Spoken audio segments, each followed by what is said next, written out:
ಆತ್ಮೀಯ ವಿದ್ಯಾರ್ಥಿಗಳೇ, ತಮಗೆಲ್ಲರಿಗೂ ಕನ್ನಡ ಭಾಷಾ ತರಗತಿಗೆ ಸ್ವಾಗತ. ಮೊತ್ತ ಮೊದಲಿಗೆ ನೀವೆಲ್ಲರೂ ಈಗ ನಿಮ್ಮ ಕನ್ನಡ ಭಾಷಾ ಪಠ್ಯ ಪುಸ್ತಕವನ್ನ ತೆಗೆದುಕೊಳ್ಳಿ. ಅದರಲ್ಲಿ ಪುಟ ಸಂಖ್ಯೆ 18ಕ್ಕೆ ಬನ್ನಿ. Page number 18.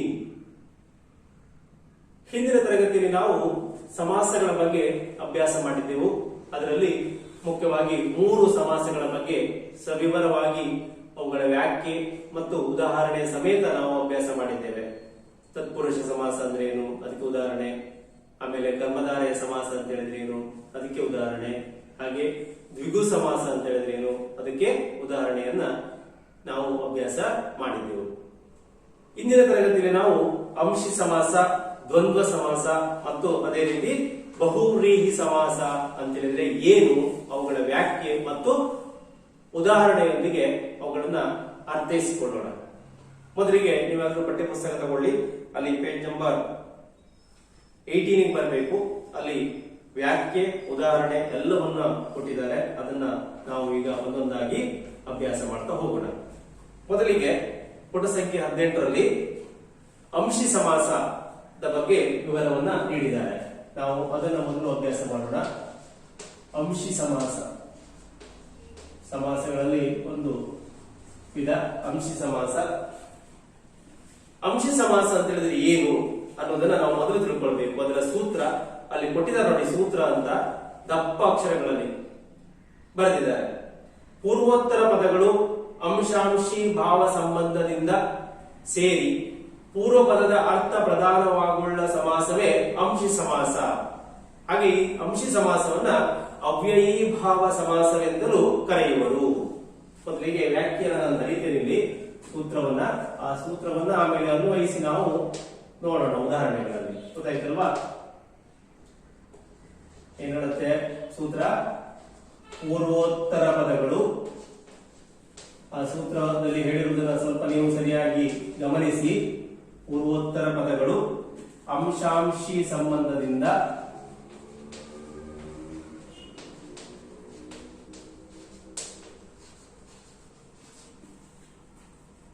ಸೇರಿ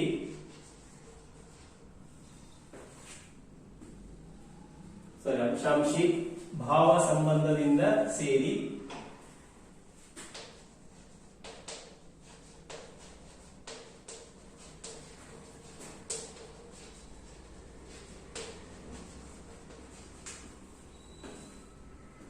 ಪೂರ್ವ ಪದದ ಅರ್ಥ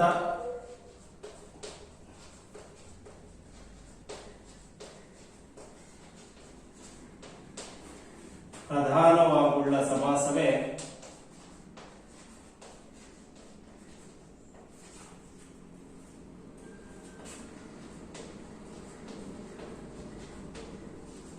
ಅಂಶಿ ಸಮಾಸ.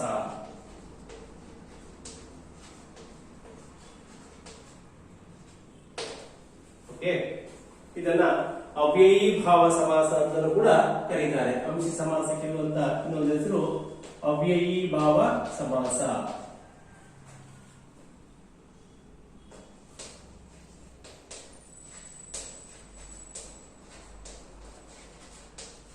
ಓಕೆ, ಈಗ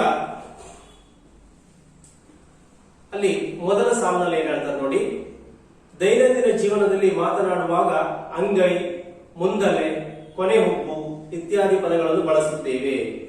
ಈ ಪದಗಳ ರಚನೆ ಇಂತಿವೆ ಅಂತ ಹೇಳಿದ್ದಾರೆ ನೋಡಿ.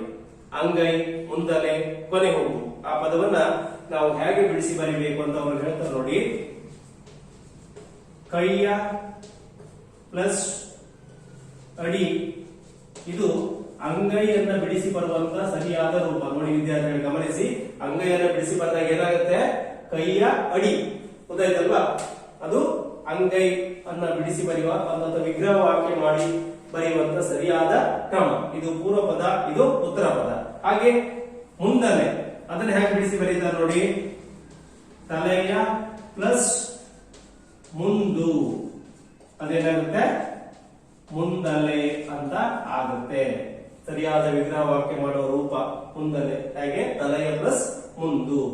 ಅದೇ ರೀತಿ ಹುಬ್ಬಿನ ಪ್ಲಸ್ ಕೊನೆ, ಕೊನೆ ಹುಬ್ಬು ಅಂತ ಆಗುತ್ತೆ. ಆಯ್ತಾ? ಇದು ಕೊನೆ ಹೊಕ್ಕು ಅನ್ನೋ ಪದವನ್ನ ಬಿಡಿಸಿ ಬರೆಯುವಂತ ಸರಿಯಾದ ಕ್ರಮ. ರೈಟ್? ಇಲ್ಲಿ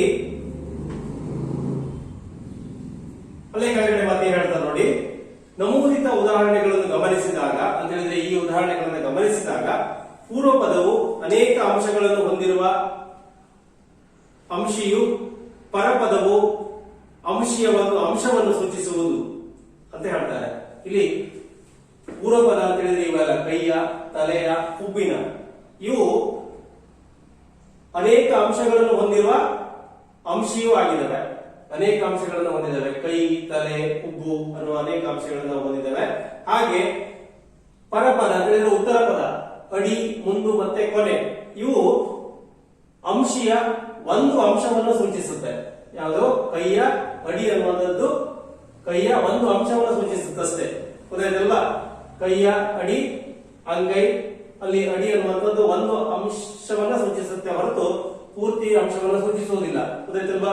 ಕೈಯ ಮೇಲು ಅಂತ ಹೇಳ್ಬೋದು, ಕೈಯ ಕೆಳಗು ಅಂತ ಹೇಳ್ಬೋದು, ಕೈಯ ಹಿಂದೆ ಅಂತ ಹೇಳ್ಬೋದು, ಕೈಯ ಮುಂದೆ ಅಂತ ಹೇಳ್ಬೋದು. ಹಾಗೆ ಇಲ್ಲಿ ಹೇಳುವಂತದ್ದು ಇದು ಒಂದು ಅಂಶ ಮಾತ್ರ, ಕೈಯ ಅಡಿ. ಗೊತ್ತಾಯ್ತಲ್ವಾ? ಉತ್ತರ ಪದದಲ್ಲಿ ಒಂದು ಅಂಶವನ್ನು ಮಾತ್ರ ಸೂಚಿಸುತ್ತೆ. ಹಾಗೆ ತಲೆಯ ಮುಂದು, ಇಲ್ಲಿ ತಲೆಯ ಅನ್ನುವುದು ಏನು? ಅನೇಕ ಅಂಶಗಳನ್ನು ಸೂಚಿಸುತ್ತೆ. ತಲೆಯನ್ನು ನಾವು ತಲೆಯ ಅನ್ನೋ ಪದವನ್ನು ಬಳಸ್ಕೊಂಡು ಏನು ಮಾಡಬಹುದು? ತಲೆಯ ಮುಂದು, ತಲೆಯ ಹಿಂದು, ತಲೆಯ ಕೆಳಗೆ, ತಲೆಯ ಮೇಲೆ, ಗೊತ್ತಾಯ್ತಲ್ವಾ? ತಲೆಯ ಒಳಗೆ, ಬೇಕಾದಷ್ಟು ಬರೀಬಹುದು ಇಲ್ಲಿ. ಆದ್ರೆ ಮುಂದು ಅನ್ನುವಂಥದ್ದು ಕೇವಲ ಒಂದು ಅಂಶವನ್ನು ಹೇಳುತ್ತೆ. ಹಾಗೆ ಹುಬ್ಬಿನ ಕೊನೆ ಅನ್ನುವಂಥದ್ದು ಒಂದು ಅಂಶವನ್ನು ಸೂಚಿಸುತ್ತೆ. ಇದು ಅಂಶಿ, ಇದು ಅಂಶ. ಗೊತ್ತಾಯ್ತಲ್ವಾ? ಅದೇ ರೀತಿ ಅಂಶ ಅಂಶಿ ಸಂಬಂಧದಿಂದ ಭಾವ ಸಂಬಂಧದಿಂದ ಸೇರಿ ಪೂರ್ವ ಪದದ ಅರ್ಥ ಪ್ರಧಾನವಾಗುವ ಸಮಾಸವೇ ಅಂಶಿ ಸಮಾಸ ಅಂತ ಹೇಳ್ತಾರೆ. ಇಲ್ಲಿ ಪೂರ್ವ ಪದದ ಅರ್ಥ ಬಹಳ ಮುಖ್ಯವಾದಂಥದ್ದು. ನೋಡಿ, ಗಮನಿಸಿ, ಕೈಯ, ತಲೆಯ ಮತ್ತು ಹುಬ್ಬಿನ ಈ ಪದಗಳ ಅರ್ಥವೇ ಬಹಳ ಮುಖ್ಯವಾಗಿರುವಂತದ್ದು. ಇವಿಲ್ಲ ಅಂತಂದ್ರೆ ಈ ಪದಕ್ಕೆ ಸ್ವತಂತ್ರವಾದಂತ ಯಾವುದೇ ಅಷ್ಟೊಂದು ಸ್ಪಷ್ಟವಾದ ಅಸ್ತಿತ್ವ ಇಲ್ಲ. ಗೊತ್ತಾಯ್ತಲ್ವಾ? ಕೈಯ ಅನ್ನುವ ಪದ ಅಡಿ ಅನ್ನುವ ಪದದ ಜೊತೆಗೆ ಸೇರ್ಕೊಂಡಾಗ ಅಂಗೈ ಅಂತ ಆಗುತ್ತೆ. ಇಲ್ಲ ಅಂತಂದ್ರೆ ಅಡಿ ಅಂತಂದ್ರೆ ಬರೀ ಅಡಿ ಅಂತ ಹೇಳಿದ್ರೆ ಅದಕ್ಕೆ ಅಷ್ಟು ಸ್ಪಷ್ಟವಾದ ಅರ್ಥ ಇಲ್ಲ. ಗೊತ್ತಾಯ್ತಲ್ವಾ? ಹಾಗೆ ತಲೆಯ ಮುಂದು, ತಲೆಯ ಅನ್ನುವ ಪದದ ಜೊತೆಗೆ ಮುಂದು ಸೇರ್ಕೊಂಡಾಗ ಮುಂದಲೆ ಅಂತ ಅರ್ಥಪೂರ್ಣ ಪದ ಆಗುತ್ತೆ. ಹಾಗೆ ತಲೆಯ ಅನ್ನುವ ಪದಕ್ಕೆ ಸ್ವತಂತ್ರವಾದಂತ ಒಂದು ಅರ್ಥಪೂರ್ಣ ಪದ ಅದು. ಹಾಗೆ ಮುಂದು ಅನ್ನುವಂಥ ಪದ ಅಷ್ಟು ಸ್ಪಷ್ಟವಾದ ಅರ್ಥವನ್ನು ಕೊಡೋದಿಲ್ಲ. ಅದರ ಜೊತೆಗೆ ತಲೆಯ ಪದ ಸೇರಿದಾಗ ಮಾತ್ರ ಮುಂದಲೆ ಅನ್ನುವಂತ ಅರ್ಥಪೂರ್ಣ ಪದ ರಚನೆ ಆಗುತ್ತೆ. ಹಾಗೆ ಹುಬ್ಬಿನ ಕೊನೆ, ಇಲ್ಲೂ ಕೂಡ ಅಷ್ಟೇ, ಕೊನೆ ಅಂತ ಹೇಳಿದ್ರೆ ಅಷ್ಟೊಂದು ಸ್ಪಷ್ಟವಾದ ಅರ್ಥವನ್ನು ನೀಡುವಂತ ಪದ ಅಲ್ಲ ಅದು. ಹುಬ್ಬಿನ ಅನ್ನುವ ಪದದ ಜೊತೆಗೆ ಸೇರ್ಕೊಂಡಾಗ ಕೊನೆ ಹುಬ್ಬು ಅನ್ನುವಂತ ಅರ್ಥ ಪೂರ್ಣ ಪದ ರಚನೆ ಆಗುತ್ತೆ. ಆದ್ರಿಂದ ಇದು ಮೂರು ಅಂಶಿ ಸಮಾಸದ ಉದಾಹರಣೆಗಳು. ಅಂಶ ಅಂಶಿ ಸಂಬಂಧದಿಂದ ಕೂಡಿರುವಂತ ಒಂದು ಉದಾಹರಣೆ. ಹಾಗೆ ಅಲ್ಲಿ ಪೂರ್ವಪದದ ಅರ್ಥವೇ ಪ್ರಧಾನವಾಗಿರುವಂತ ಒಂದು ಉದಾಹರಣೆಗಳಿವು. ಹಾಗೆ ಇನ್ನೂ ಕೆಲವು ಉದಾಹರಣೆಗಳನ್ನ ಅಲ್ಲಿ ನಿಮ್ಗೆ ಕೊಟ್ಟಿದ್ದಾರೆ ನೋಡಿ. ಆ ಸೂತ್ರದ ಕೆಳಗಡೆ ಇದೆ ಅಂಗಾಲು. ಅದನ್ನ ಹೇಗೆ ಬಿಡಿಸಿ ಬರೆಯುವುದು? ಅಂಗೈಯನ್ನ ಕೈಯ ಅಡಿ ಅಂತ ಬರೆದಿದ್ದಾರೆ. ಅಂಗಾಲನ್ನ ನಾವು ಹೇಗೆ ಬರೀಬೇಕು? ಕಾಲ ಪ್ಲಸ್ ಅಡಿ, ಅದು ಅಂಗಾಲು ಅಂತ ಆಗುತ್ತೆ. ಇಲ್ಲಿ ಕಾಲ ಪೂರ್ವ ಪದದ ಅರ್ಥವೇ ಪ್ರಧಾನವಾಗಿರುವಂತಹದ್ದು. ಇದು ಅಂಶಿ, ಇದು ಒಂದು ಅಂಶ ಅಷ್ಟೇ. ಕಾಲ ಅಡಿ ಅನ್ನೋದು ಒಂದು ಅಂಶ. ಗೊತ್ತಾಯ್ತಲ್ವಾ? ಹಾಗೆ ಮುಂಗಾಲು, ಕಾಲ ಮುಂದು, ಅದು ಮುಂಗಾಲು ಅಂತ ಆಗುತ್ತೆ. ಇಲ್ಲೂ ಕೂಡ ಅಷ್ಟೇ, ಕಾಲ ಅನ್ನುವ ಪದವೇ ಪ್ರಧಾನವಾದ ಪದ, ಪೂರ್ವ ಪದ. ಹಾಗೆ ಅಲ್ಲಿರುವಂತಹ ಮುಂದು ಅನ್ನುವಂತ ಒಂದು ಅಂಶವನ್ನು ಸೇರಿಕೊಂಡು ಮುಂಗಾಲು ಅಂತ ಆಗುತ್ತೆ. ಹಾಗೆ ತಲೆಯ ಪ್ಲಸ್ ಹಿಂದು, ಹಿನ್ನೆಲೆ ಅಂತ ಆಗುತ್ತೆ. ಇದು ಕೂಡ ಹಿನ್ನೆಲೆ ಅನ್ನೋ ಪದ ಕೂಡ ಅಂಶಿ ಸಮಾಸದ ಒಂದು ಉದಾಹರಣೆಯಾಗಿ ಬರುತ್ತೆ. ಅಲ್ಲಿ ತಲೆಯ ಅನ್ನೋ ಪದದೇ ಮುಖ್ಯ ಪ್ರಧಾನವಾದ ಅರ್ಥವುಳ್ಳಂತ ಪದ. ಹಿಂದು ಅನ್ನುವಂಥದ್ದು ಒಂದು ಅಂಶ ಅಷ್ಟೇ. ಗೊತ್ತಾಯ್ತಲ್ವಾ? ಹಾಗೆ ಮುಂಬಾಗಿಲು, ಬಾಗಿಲಿನ ಪ್ಲಸ್ ಮುಂದು, ಇದು ಮುಂಬಾಗಿಲು ಅಂತ ಆಗುತ್ತೆ. ಈ ಮುಂಬಾಗಿಲು ಅನ್ನೋದು ಕೂಡ ಅಂಶಿ ಸಮಾಸದ ಒಂದು ಉದಾಹರಣೆ. ಬಾಗಿಲಿನ ಅನ್ನೋದು ಇಲ್ಲಿ ಪ್ರಧಾನ ಅರ್ಥವುಳ್ಳಂತ ಪೂರ್ವಪದ. ಹಾಗೆ ಮುಂದು ಅನ್ನುವಂಥದ್ದು ಒಂದು ಅಂಶ ಅಷ್ಟೇ. ಗೊತ್ತಾಯ್ತಲ್ವಾ? ಅದೇ ರೀತಿ ತುಟಿಯ ಪ್ಲಸ್ ಕೆಳಗು ಅದು ಕೆಳದುಟಿ ಅಂತ ಆಗುತ್ತೆ. ಈ ಕೆಳದುಟಿ ಅನ್ನೋ ಪದವನ್ನು ಬಿಡಿಸಿ ಬರೆಯುವ ಸರಿಯಾದ ರೂಪ ತುಟಿಯ ಕೆಳಗು. ಅದು ಕೂಡ ಕೆಳದುಟಿ ಅನ್ನೋ ಪದ ಕೂಡ ಅಂಶಿ ಸಮಾಸ ಅಥವಾ ಅವ್ಯಯೀ ಭಾವ ಸಮಾಸಕ್ಕೆ ಒಂದು ಉದಾಹರಣೆಯಾಗಿದೆ. ಇನ್ನು ಮತ್ತು ಕೆಲವು ಉದಾಹರಣೆ ಗಮನಿಸಿ. ಮೂಗಿನ ಪ್ಲಸ್ ತುದಿ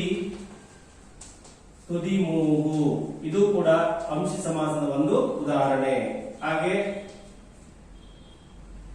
ಹುಬ್ಬಿನ ಪ್ಲಸ್ ಕುಡಿ, ಇದು ಕುಡಿ ಹುಬ್ಬು. ಓಕೆ, ಅದು ಕೂಡ ಅಂಶಿ ಸಮಾಸದ ಒಂದು ಉದಾಹರಣೆ. ಹಾಗೆ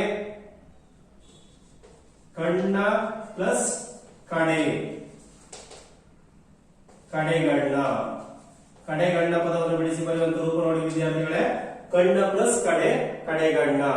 ಹಾಗೆ ಮೈಯ ಪ್ಲಸ್ ಹೊರಗು, ಹೊರಮೈ.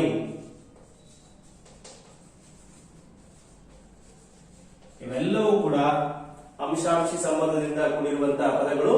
ಹಾಗೆ ಪೂರ್ವ ಪದವೇ ಅದರ ಅರ್ಥವೇ ಪ್ರಧಾನವಾಗಿರುವಂತಹ ಸಮಾಸ. ಇವೆಲ್ಲವೂ ಕೂಡ ಅಂಶಿ ಸಮಾಸದ ಉದಾಹರಣೆಗಳು ವಿದ್ಯಾರ್ಥಿಗಳೇ. ಸರಿಯಾಗಿ ಇನ್ನೊಮ್ಮೆ ಗಮನಿಸಿ, ಆ ಉದಾಹರಣೆಗಳನ್ನು ನೆನಪಿಟ್ಕೊಳ್ಬೇಕು. ಅವು ಬಂದಾಗ ನೀವು ಕೂಡಲೇ ಅದನ್ನು ಗುರುತಿಡಿಬೇಕು, ಇದು ಅಂಶಿ ಸಮಾಸದ ಉದಾಹರಣೆ ಅಂತ. ಗೊತ್ತಾಯ್ತಲ್ವಾ? ಇನ್ನು ಮುಂದಿನ ಸಮಾಸದ ಬಗ್ಗೆ ನಾವು ಹೋಗೋಣ. ಅದು ಅಂಶಿ ಸಮಾಸದ ನಂತರ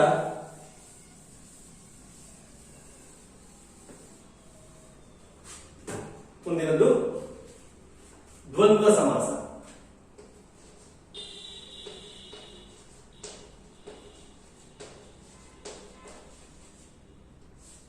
ದ್ವಂದ್ವ ಸಮಾಸ ಅಂತ ಹೇಳಿದ್ರೆ ಏನು ಅಂತ ಮೊದಲು ಅದರ ವ್ಯಾಖ್ಯಾನ ನಾವು ತಿಳ್ಕೊಳ್ಳೋಣ. ಅಲ್ಲಿ ಸೂತ್ರ ಕೊಟ್ಟಿದ್ದಾರೆ ನೋಡಿ, ಅದರ ನಂತರ ನಾವು ಉದಾಹರಣೆಯನ್ನ ಗಮನಿಸೋಣ. ಎರಡು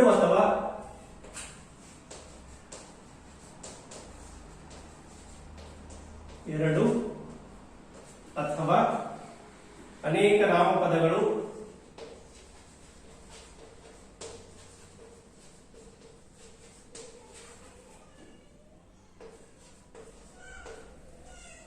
ಸಹಯೋಗ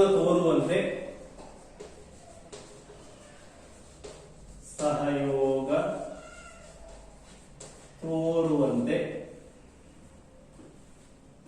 ಸೇರಿ ಎಲ್ಲಾ ಪದಗಳ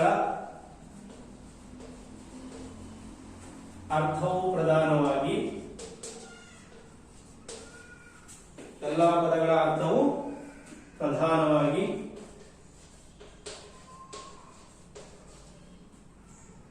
ಇರುವ ಸಮಾಸವೇ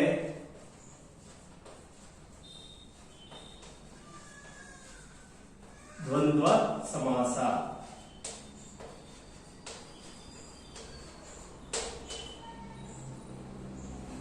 ಇನ್ನೊಮ್ಮೆ ಆ ವ್ಯಾಖ್ಯೆಯನ್ನು ಗಮನಿಸಿ ವಿದ್ಯಾರ್ಥಿಗಳೇ.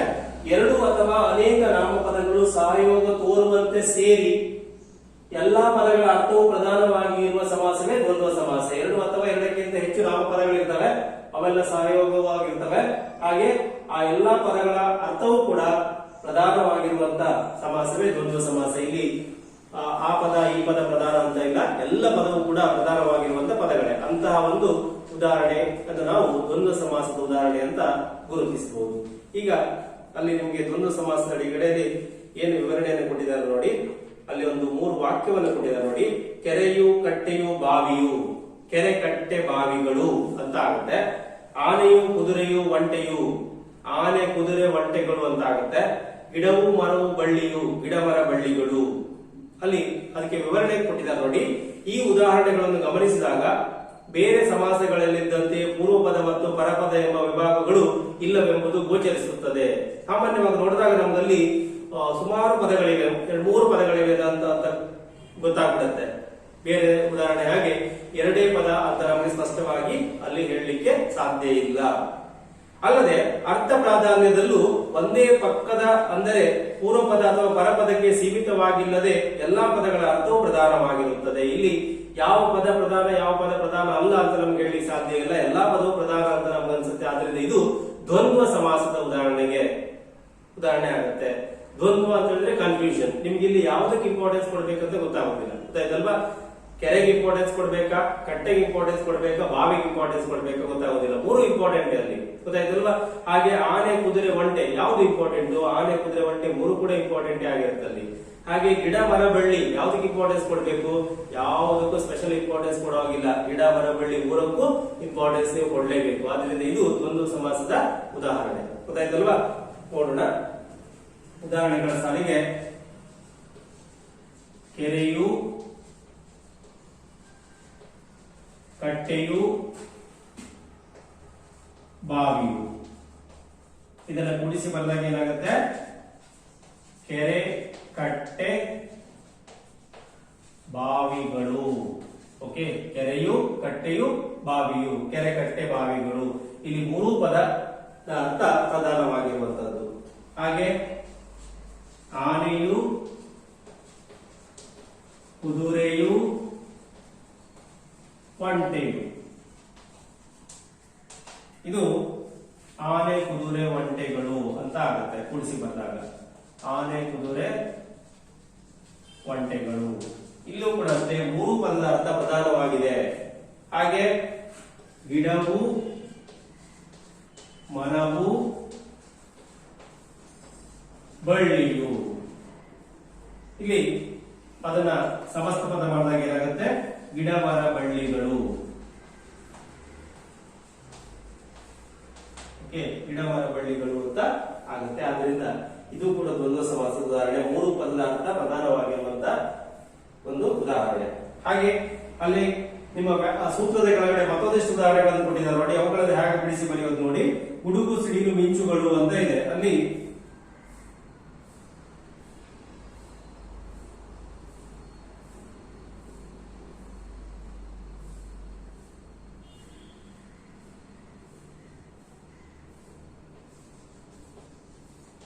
ಗುಡುಗು,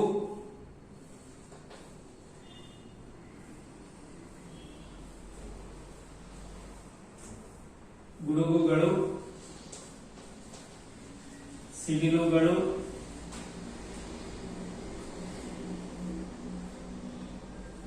ಮಿಂಚುಗಳು. ಅದನ್ನು ಸಮಸ್ತ ಪದವಾಗಿ ಮಾಡಿ ಬಂದಾಗ ಗುಡುಗು, ಸಿಡಿಲು, ಮಿಂಚುಗಳು ಅಂತ ಆಗುತ್ತೆ. ಇಲ್ಲೂ ಕೂಡ ಅಷ್ಟೇ ಮೂರು ಪದದ ಅರ್ಥ ಪ್ರಧಾನವಾಗಿದೆ.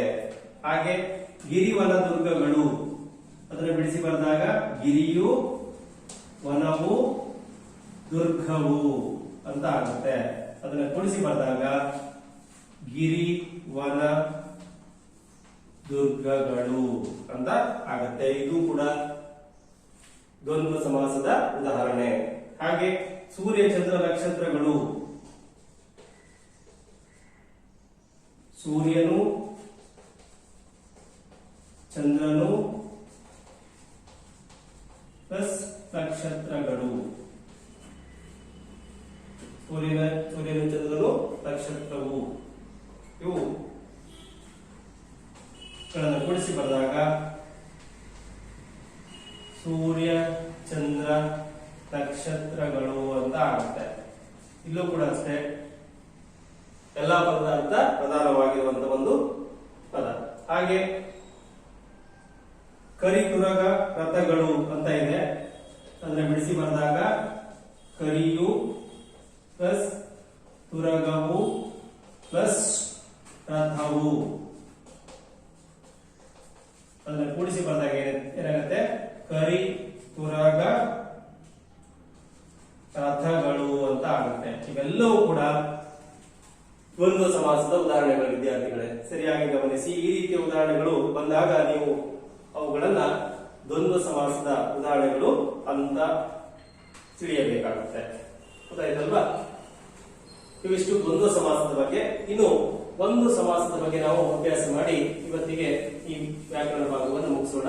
ಉಳಿದ ವಿಷಯಗಳನ್ನ ಮುಂದಿನ ತರಗತಿಯಲ್ಲಿ ನಾವು ತಿಳಿದುಕೊಳ್ಳೋಣ. ನೀವು ಈಗ ಪುಟ ಸಂಖ್ಯೆ 37ಕ್ಕೆ ಬರಬೇಕು. ಪೇಜ್ ನಂಬರ್ 37ಗೆ ಬನ್ನಿ. ಅಲ್ಲಿ ನಿಮಗೆ ಇನ್ನೊಂದು ಸಮಾಸದ ಬಗ್ಗೆ ವಿವರಣೆಯನ್ನು ನೀಡಿದ್ದಾರೆ. ಅದು ಬಹುವ್ರೀಹಿ ಸಮಾಸ. ಬಹುವ್ರೀಹಿ ಸಮಾಸ ಅಂತ ಹೇಳಿದ್ರೆ ಏನು, ಅದರ ವ್ಯಾಖ್ಯೆ ಹಾಗೆ ಅದಕ್ಕೆ ಸಂಬಂಧಪಟ್ಟಂತ ಉದಾಹರಣೆಯನ್ನ ಸ್ಪಷ್ಟವಾಗಿ ನೀಡಿದ್ದಾರೆ. ಪೇಜ್ ನಂಬರ್ 37 37 ಪುಟ ಸಂಖ್ಯೆ. ಎಲ್ಲರೂ ನಿಮ್ಮ ಟೆಕ್ಸ್ಟ್ ಬುಕ್ ಅಲ್ಲಿ ಪುಟ ಸಂಖ್ಯೆ 37 ಬನ್ನಿ, ಪೇಜ್ ನಂಬರ್ 37 ಬನ್ನಿ. ಅಲ್ಲಿ ಆ ಬಹುವ್ರೀಹಿ ಸಮಾಸದ ಬಗ್ಗೆ ವ್ಯಾಖ್ಯೆ ಮತ್ತು ಉದಾಹರಣೆ ಮತ್ತು ವಿವರಣೆಯನ್ನ ನೀಡಿದ್ದಾರೆ. ಗೊತ್ತಾಯ್ತಲ್ವಾ?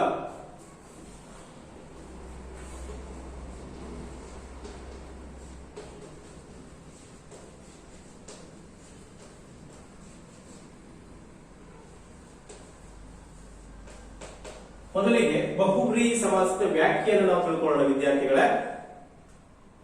ಅಲ್ಲಿ ದಪ್ಪ ಅಕ್ಷರಗಳಲ್ಲಿ ಕೊಟ್ಟಿದ್ದಾರೆ ನೋಡಿ, ಪುಟ ಸಂಖ್ಯೆ 37ರಲ್ಲಿ ಎರಡು ಅಥವಾ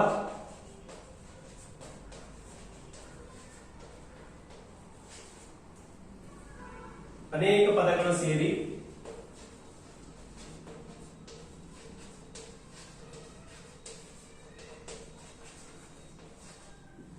ಸಮಾಸವಾದಾಗ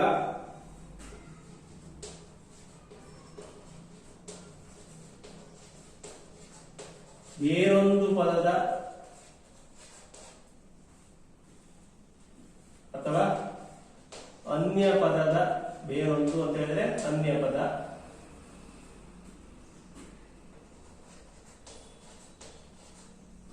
ಅರ್ಥವು ಪ್ರಧಾನವಾಗಿರುವ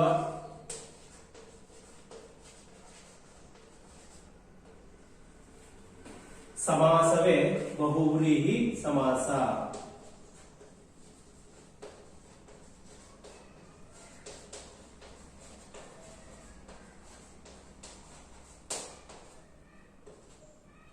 ಓಕೆ, ನೋಡಿ ಇನ್ನೊಮ್ಮೆ ವ್ಯಾಖ್ಯೆಯನ್ನು ಓದ್ತೇನೆ.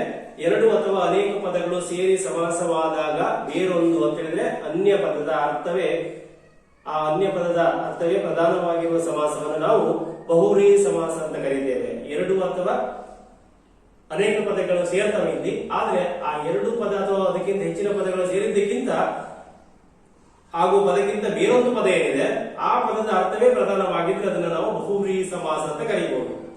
ಗೊತ್ತಾಯ್ತಲ್ವಾ? ಈಗ ಅಲ್ಲಿ ವಿವರಣೆಯನ್ನು ಕೊಟ್ಟಿದ್ದಾರೆ ನೋಡಿ. ಬಹುವ್ರೀಹಿ ಸಮಾಸದ ಕಡೆ ಎರಡು ಉದಾಹರಣೆಯನ್ನು ಕೊಟ್ಟಿದ್ದಾರೆ ನೋಡಿ. ಮೂರು ಕಣ್ಣು ಉಳ್ಳವನು, ಮೂರು ಕಣ್ಣು ಉಳ್ಳವನು ಏನಂತ ಕೊಟ್ಟಿದ್ದಾರೆ? ಮೂರು ಕಣ್ಣು ಉಳ್ಳವನು ಮುಕ್ಕಣ್ಣ. ಹೌದಾ? ಮುಕ್ಕಣ್ಣ ಪದವನ್ನು ಬಿಡಿಸಿ ಬರೆಯುವಂತ ಕ್ರಮ ಮೂರು ಕಣ್ಣು ಉಳ್ಳವನು. ಮುಕ್ಕಣ್ಣ ಅಂತ ಹೇಳಿದ್ರೆ ಯಾರು? ಇಲ್ಲಿ ಪ್ರಧಾನವಾದ ಅರ್ಥ ಇರುವಂತ ಪದ ಶಿವ. ಗೊತ್ತಾಯ್ತಲ್ವಾ? ಮುಕ್ಕಣ್ಣ ಅಂತ ಹೇಳಿದ್ರೆ ಶಿವ. ಶಿವನಿಗೆ ಮುಕ್ಕಣ್ಣ ಅಂತ ಕರೀತಾರೆ. ಮೂರು ಕಣ್ಣು ಇದೆ, ಎರಡು ಕಣ್ಣು, ಅದರ ಜೊತೆಗೆ ಹಣೆಯಲ್ಲಿ ಒಂದು ಕಣ್ಣು ಅವನಿಗೆ ಇದೆ, ಆದ್ರಿಂದ ಅವರನ್ನು ಮುಕ್ಕಣ್ಣ ಅಂತ ಕರೀತಾರೆ ಶಿವನನ್ನ. ಗೊತ್ತಾಯ್ತಲ್ವಾ? ಆದ್ರಿಂದ ಇಲ್ಲಿ ಈ ಮೂರು ಪದಗಳು ಸೇರಿ ಆಗಿರುವಂತಹ ಪದಕ್ಕಿಂತಲೂ ಮತ್ತೊಂದು ಪದದ ಅರ್ಥ ಪ್ರಧಾನವಾಗಿದೆ. ಶಿವ ಅನ್ನುವ ಪದದ ಅರ್ಥವೇ ಇಲ್ಲಿ ಪ್ರಧಾನವಾಗಿರುವಂತದ್ದು. ಆದ್ರಿಂದ ಅದು ಬಹುವ್ರೀಹಿ ಸಮಾಸಕ್ಕೆ ಉದಾಹರಣೆ ಆಗುತ್ತೆ. ಇಲ್ಲಿ ಮುಕ್ಕಣ್ಣ ಪದಕ್ಕಿಂತಲೂ ಶಿವ ಅನ್ನುವ ಪದ ಪ್ರಧಾನವಾದ ಅರ್ಥವನ್ನು ಕೊಡುವಂತ ಪದ. ಗೊತ್ತಾಯ್ತಲ್ವಾ? ಸಾಮಾನ್ಯವಾಗಿ ಮುಕ್ಕಣ್ಣ ಅಂತ ಹೇಳಿದ್ರೆ ಅಷ್ಟು ಪರಿಚಯ ಯಾರಿಗೂ ಇಲ್ಲ. ಶಿವ ಅಂತ ಹೇಳಿದ್ರೆ ಎಲ್ಲರಿಗೂ ಗೊತ್ತಿರುವ ಒಂದು ದೇವರು. ಗೊತ್ತಾಯ್ತಲ್ವಾ? ಹಾಗೆ ಇನ್ನೊಂದು ಹಣೆಯಲ್ಲಿ ಕಣ್ಣು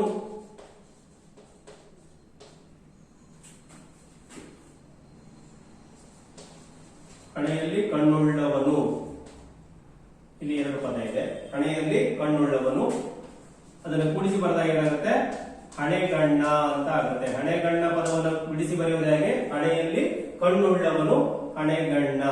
ಇಲ್ಲಿ ಹಣೆಗಣ್ಣ ಅಂತ ಹೇಳಿದ್ರೆ ಯಾರಿಗಾದ್ರೂ ಗೊತ್ತಿದೆಯಾ? ಇಲ್ಲ. ಹಣೆಯಲ್ಲಿ ಒಂದು ವಿಶೇಷವಾದ ಕಣ್ಣನ್ನು ಉಳ್ಳಂತವನು ಯಾರು? ಶಿವ. ಗೊತ್ತಾಯ್ತಲ್ವಾ? ಆದ್ರಿಂದ ಇಲ್ಲಿ ಈ ಪದದ ಅರ್ಥವೇ ಪ್ರಧಾನವಾಗಿದೆ. ಶಿವ ಅನ್ನೋ ಪದದ ಅರ್ಥವೇ ಇದು ಕೂಡ ಪ್ರಧಾನವಾಗಿದೆ. ಆದ್ರಿಂದ ಇದು ಕೂಡ ಬಹುವ್ರೀಹಿ ಸಮಾಸದ ಉದಾಹರಣೆಯಾಗಿದೆ. ಅಲ್ಲೇ ಕೆಳಗಡೆ ಕೊಟ್ಟಿದ್ದಾರೆ ನೋಡಿ. ಈ ಪದಗಳಲ್ಲಿ ಪೂರ್ವ ಪದದ ಅರ್ಥವಾಗಲಿ ಪರಪದದ ಅರ್ಥವಾಗಲಿ ಪ್ರಧಾನವಾಗಿಲ್ಲದೆ ಬೇರೊಂದು ಪದವಾದ ಶಿವ ಪದದ ಅರ್ಥವೇ ಪ್ರಧಾನವಾಗಿದೆ. ಗೊತ್ತಾಯ್ತಲ್ವಾ? ಪೂರ್ವ ಪದ ಆಗಿರ್ಬೋದು, ಪರಪದ ಆಗಿರ್ಬೋದು, ಅವು ಯಾವುದು ಇಲ್ಲಿ ಇಂಪಾರ್ಟೆಂಟ್ ಅಲ್ಲ. ಈ ಮೂರು ಪದಗಳಿಗಿಂತಲೂ ವಿಶೇಷವಾಗಿರುವಂತಹ ಪದ, ಅರ್ಥಪೂರ್ಣ ಪದ ಯಾವುದು? ಶಿವ. ಆ ಪದದ ಅರ್ಥವೇ ಪ್ರಧಾನವಾಗಿದೆ. ಇಲ್ಲಿ ಪೂರ್ವ ಪದ ಅರ್ಥ ಅಥವಾ ಉತ್ತರ ಪದದ ಅರ್ಥ ಪ್ರಧಾನ ಅಲ್ಲ. ಅವೆರಡಕ್ಕಿಂತ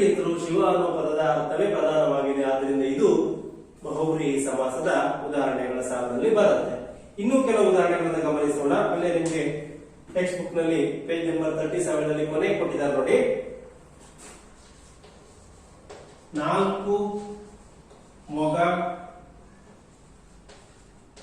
ಉಳ್ಳವನು ಅವನು ಅವನು. ಇಲ್ಲಿ ಎಷ್ಟು ಪದ ಇದೆ ನೋಡಿ? 5 ಪದಗಳಿದೆ. ಗೊತ್ತಾಯ್ತಲ್ವಾ? 4 ಮೊಗ ಉಳ್ಳವನು ಅವನು ಅವನು ಏನಂತ ಕರಿತೀವಿ ನಾವು? ಅವನನ್ನ ನಾಲ್ಮೊಗ ಅಂತ ಕರಿತೀವಿ. ನಾಲ್ಮೊಗ ಅಂತ ಹೇಳಿದ್ರೆ ಯಾರಂತ ಯಾರಿಗಾದ್ರೂ ಗೊತ್ತಿದೆಯಾ? ಇಲ್ಲ, ತುಂಬಾ ಕಡಿಮೆ. ಗೊತ್ತಾಯ್ತಲ್ವಾ? ಆದ್ರೆ ಅದೇ ನಿಮಗೆ ಬ್ರಹ್ಮ ಅಂತ ಹೇಳಿದ್ರೆ ಎಲ್ಲರಿಗೂ ಗೊತ್ತಿರುತ್ತೆ. ಗೊತ್ತಾಯ್ತಲ್ವಾ? ಸೃಷ್ಟಿಕರ್ತನಾದಂತ ಬ್ರಹ್ಮನಿಗೆ ನಾಲ್ಮೊಗ ಅಂತ ಕರೀತಾರೆ. ಅವನಿಗೆ 4 ಮುಖ ಇದೆ. ಗೊತ್ತಾಯ್ತಲ್ವಾ? 4 ಮುಖ ಇರೋದ್ರಿಂದ ಅವನನ್ನ ನಾಲ್ಮೊಗ ಅಂತ ಕರೀತಾರೆ. ಆ ನಾಲ್ಮೊಗ ಪದವನ್ನು ಬಿಡಿಸಿ ಬರೆಯುವಂತ ರೂಪ ಯಾವುದು? 4 ಮೊಗ ಉಳ್ಳವನು ಅವನು ಅವನು ನಾಲ್ಮೊಗ ಅವನೇ ಬ್ರಹ್ಮ. ಗೊತ್ತಾಯ್ತಲ್ವಾ? ಇಲ್ಲಿ ಯಾವುದ ಪದದ ಅರ್ಥವು ಪ್ರಧಾನ ಅಲ್ಲ, ಬ್ರಹ್ಮ ಅನ್ನುವ ಪದದ ಅರ್ಥ ಪ್ರಧಾನ ಆಗಿದೆ. ಗೊತ್ತಾಯ್ತಲ್ವಾ? ಇನ್ನು ಮತ್ತೊಂದು ಉದಾಹರಣೆ. ಚಕ್ರವು ಪಾಣಿಯಲ್ಲಿ ಉಳ್ಳವನು ಅವನು ಅವನು ಚಕ್ರಪಾಣಿ. ಚಕ್ರಪಾಣಿ ಪದ ಬಂದ್ರೆ ಅದನ್ನು ಬಿಡಿಸಿ ಬರೆಯುವ ಸರಿಯಾದ ರೂಪ ನೋಡಿ. ಚಕ್ರವು ಪಾಣಿಯಲ್ಲಿ ಉಳ್ಳವನು ಅವನು ಅವನು ಚಕ್ರಪಾಣಿ. ಚಕ್ರಪಾಣಿ ಅಂತ ಹೇಳಿದ್ರೆ ಯಾರಿಗೆ ಗೊತ್ತಿದೆ? ಬಹಳಷ್ಟು ಜನ ಚಕ್ರಪಾಣಿ ಅಂತ ಹೇಳಿದ್ರೆ ಯಾರಂತ ಗೊತ್ತಿಲ್ಲ. ಚಕ್ರವನ್ನ ಕೈಯಲ್ಲಿ ಹಿಡಿದಿರುವಂತ ದೇವರು ಯಾರು? ಅವನೇ ವಿಷ್ಣು. ವಿಷ್ಣು ಅಂತ ಹೇಳಿದ್ರೆ ಎಲ್ಲರಿಗೂ ಗೊತ್ತಿರುವಂತ ದೇವರು. ಆದ್ರಿಂದ ಇಲ್ಲಿ ಚಕ್ರಪಾಣಿ ಅಂತ ಹೇಳಿದ್ರೆ ವಿಷ್ಣುವಿಗೆ ಇರುವಂತ ಒಂದು ಹೆಸರು. ಯಾಕಂದ್ರೆ ಅವನ ಕೈಯಲ್ಲಿ ಚಕ್ರ ಇರುವುದರಿಂದ ಅವನನ್ನು ವಿಷ್ಣು ಅಂತ ಕರೀತಾರೆ. ಚಕ್ರಪಾಣಿ ಹಾಗೆ ವಿಷ್ಣು ಅಂತ ಹೇಳಿದ್ರೆ ಒಂದೇ. ಗೊತ್ತಾಯ್ತಲ್ವಾ? ಇಲ್ಲಿ ಚಕ್ರಪಾಣಿ ಪದವನ್ನು ಬಿಡಿಸಿ ಬರೆಯುವಂತ ರೂಪ ಇದೆ. ಹಾಗೆ ಇಲ್ಲಿ ಯಾವ ಪದದ ಅರ್ಥವು ಪ್ರಧಾನ ಅಲ್ಲ, ಅದರ ಬದಲಿಗೆ ಪ್ರಧಾನವಾಗಿರುವಂತಹ ಪದ ಬೇರೊಂದೇ ಇದೆ. ಅದು ಯಾವುದು? ವಿಷ್ಣು. ಆದ್ದರಿಂದ ಇದು ಕೂಡ ಬಹುವ್ರೀಹಿ ಸಮಾಸದ ಉದಾಹರಣೆ. ಇನ್ನೊಂದು, ಫಾಲದಲ್ಲಿ ನೇತ್ರ ಉಳ್ಳವನು ಅವನು ಅವನು ಫಾಲನೇತ್ರ. ಫಾಲನೇತ್ರ ಅಂತ ಹೇಳಿದ್ರೆ ಯಾರಿಗೆ ಗೊತ್ತಿದೆ? ಹೆಚ್ಚಿನ ಜನರಿಗೆ ಗೊತ್ತಿಲ್ಲ. ಆದ್ರೆ ಫಾಲ ಅಂತ ಹೇಳಿದ್ರೆ ಹಣೆಯಲ್ಲಿ ಕಣ್ಣು ಉಳ್ಳವನು. ನೇತ್ರ ಅಂತ ಹೇಳಿದ್ರೆ ಕಣ್ಣು. ಹಣೆಯಲ್ಲಿ ಕಣ್ಣು ಉಳ್ಳವನು ಯಾರು? ನಾವು ಆಗ್ಲೇ ಡಿಸ್ಕಸ್ ಮಾಡಿದ ಹಾಗೆ ಅದು ಶಿವ ಅಲ್ವಾ? ಶಿವ ಅಂತ ಹೇಳಿದ್ರೆ ಎಲ್ಲರಿಗೂ ಗೊತ್ತಿರುವ ದೇವರು. ಆದ್ರಿಂದ ಅಲ್ಲಿ ಈ ಯಾವ ಪದದ ಅರ್ಥವೂ ಪ್ರಧಾನವಾಗಿಲ್ಲ, ಬದಲಿಗೆ ಇನ್ನೊಂದು ಪದದ ಅರ್ಥ ಪ್ರಧಾನವಾಗಿದೆ. ಅದು ಯಾವುದು? ಶಿವ ಅನ್ನುವ ಪದದ ಅರ್ಥ. ಆದ್ರಿಂದ ಇದು ಬಹುವ್ರೀಹಿ ಸಮಾಸದ ಉದಾಹರಣೆ. ಹಾಗೆ ಫಾಲನೇತ್ರ ಪದವನ್ನು ಬಿಡಿಸಿ ಬರೆಯುವ ಸರಿಯಾದ ರೂಪವನ್ನು ಕೂಡ ನೀವು ನೋಡ್ಕೊಳ್ಬೇಕು ವಿದ್ಯಾರ್ಥಿಗಳೇ. ಹಾಗೆ ಕೆಂಪು ಕಣ್ಣು ಉಳ್ಳವ. ಇಲ್ಲಿ ಕೆಂಪು ಕಣ್ಣು ಉಳ್ಳವ, ಇಲ್ಲಿ ಕೆಂಪು ಕಣ್ಣು ಉಳ್ಳವ, ಈ 3 ಪದದ ಅರ್ಥ ಪ್ರಧಾನ ಅಲ್ಲ. ಅದರ ಬದಲಿಗೆ ಮತ್ತೊಂದು ಅರ್ಥದ ಪ್ರಧಾನವಾದ ಅರ್ಥ ಇದೆ, ಪದ ಇದೆ. ಅದು ಕೆಂಗಣ್ಣ. ಇದು ಕೆಂಗಣ್ಣ ಪದವನ್ನು ಬಿಡಿಸಿ ಬರುವಂತ ಸರಿಯಾದ ರೀತಿ ಕೆಂಪು ಕಣ್ಣು ಉಳ್ಳವ. ಇಲ್ಲಿ ಅದು ಕೂಡ ಬಹುವ್ರೀಹಿ ಸಮಾಸದ ಉದಾಹರಣೆ. ಹಾಗೆ ಡೊಂಕು ಕಾಲು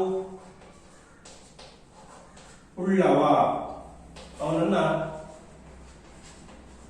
ಡೊಂಕುಗಾಲ ಅಂತ ಕರೀತೇವೆ. ಡೊಂಕುಗಾಲ ಅಂತ ಹೇಳಿದ್ರು ಕೂಡ ಅದು ಕೂಡ ಬಹುವ್ರೀಹಿ ಸಮಾಸದ ಉದಾಹರಣೆ. ಅದನ್ನು ಬರೆಯುವಂತ ಸರಿಯಾದ ರೂಪ ಡೊಂಕು ಕಾಲು ಉಳ್ಳವ. ಇಲ್ಲಿ ಈ 3 ಪದದ ಅರ್ಥ ಪ್ರಧಾನ ಅಲ್ಲ, ಅದರ ಬದಲಿಗೆ ಇನ್ನೊಂದು ಪದದ ಅರ್ಥ ಪ್ರಧಾನವಾಗಿದೆ. ಅದು ಡೊಂಕುಗಾಲ. ಇನ್ನು ಕಡಿದು ಚಾಗ ಉಳ್ಳವ, ಅದನ್ನ ನಾವು ಕಡುಚಾಗಿ ಅಂತ ಕರೀತೇವೆ. ಕಡುಚಾಗಿ ಪದವನ್ನು ಬಿಡಿಸಿ ಬರೆಯುವ ಸರಿಯಾದ ರೂಪ ನೋಡಿ. ಕಡಿದು ಚಾಗ ಉಳ್ಳವ. ಇಲ್ಲಿ ಈ 3 ಪದದ ಅರ್ಥ ಪ್ರಧಾನ ಅಲ್ಲ, ಅದರ ಬದಲಿಗೆ ಇನ್ನೊಂದು ಪದದ ಅರ್ಥ ಪ್ರಧಾನವಾಗಿದೆ. ಅದು ಕಡುಚಾಗಿ. ಆದ್ದರಿಂದ ಇದು ಕೂಡ ಬಹುವ್ರೀಹಿ ಸಮಾಸದ ಉದಾಹರಣೆ. ವಿದ್ಯಾರ್ಥಿಗಳೇ, ಈ ಉದಾಹರಣೆಗಳನ್ನೆಲ್ಲವನ್ನು ಗಮನಿಸಿ. ಹಾಗೆ ಇನ್ನೆಲ್ಲಾದ್ರೂ ಪಾಠದ ಮಧ್ಯದಲ್ಲಿ ಈ ರೀತಿ ಪದಗಳು ಬಂದಾಗ ನೀವು ಕೂಡಲೇ ಗುರುತಿಡಿಬೇಕು, ಇದು ಬಹುವ್ರೀಹಿ ಸಮಾಸದ ಉದಾಹರಣೆ ಅಂತ. ಗೊತ್ತಾಯ್ತಲ್ವಾ? ಇಲ್ಲಿಗೆ ನಾವು ಇಂದಿನ ವ್ಯಾಕರಣ ಭಾಗವನ್ನ ಮುಗಿಸೋಣ. ಧನ್ಯವಾದ.